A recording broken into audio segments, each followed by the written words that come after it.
السلام علیکم ورحمۃ اللہ وبرکاتہ۔ نماز کے اندر کون کون سی چیزیں مکروہ ہیں؟ مکروہات نماز، کن کن چیزوں سے نماز مکروہ ہو جاتی ہے، وہ آج ہم انشاءاللہ بیان کریں گے۔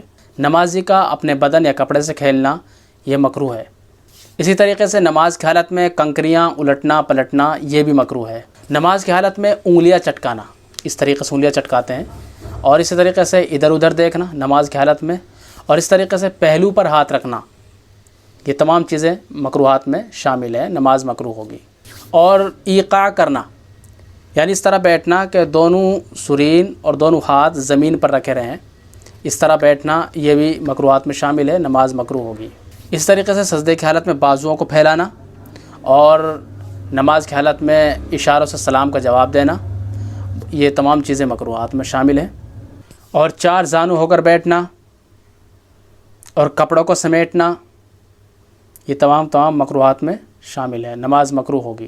اسی طریقے سے کپڑوں کو سر اور کاندھوں پر ڈال کر دونوں طرف چھوڑ دینا، یعنی رکوع کی حالت میں وہ لٹک رہے ہیں، اس طریقے سے کرنا یہ بھی مکروہات میں شامل ہے، نماز مکروہ ہوگی۔ اس طریقے سے جو نماز پڑھا رہا ہے امام، اگر محراب کے اندر وہ کھڑا ہو گیا تو پھر بھی مکروہ ہے۔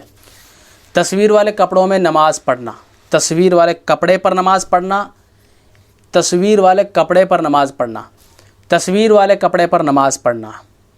اسی طریقے سے جب آپ نماز پڑھ رہے ہوں تو یہ دیکھ لیں ادھر ادھر تصویر تو نہیں ہے، میرے سامنے کوئی تصویر تو نہیں ہے، کوئی تصویر لٹکی ہو، اگر وہ لٹکی ہوئی ہے اور ہمیں معلوم بھی ہے تو پھر نماز مکروہ ہوگی، جان بوجھ کر ہم ایسے کر رہے ہیں تو ہمارے سامنے کوئی تصویر وغیرہ نہ ہو۔ اسی طریقے سے تنہا امام تنہا مقتدیوں کو کسی اونچی جگہ پر کھڑا ہونا یہ بھی مکروہات میں شامل ہے، اس کا بھی خاص طور سے خیال رکھیں۔ یہ مکروہات یعنی نماز جن چیزوں سے مکروہ ہو جاتی ہے یہ وہ چیزیں ہیں، ان کو بھی خاص طور سے ان کا بھی دھیان رکھنا چاہیے، کیونکہ نمازی کے لیے ان چیزوں کا دھیان رکھنا بہت ضروری ہے۔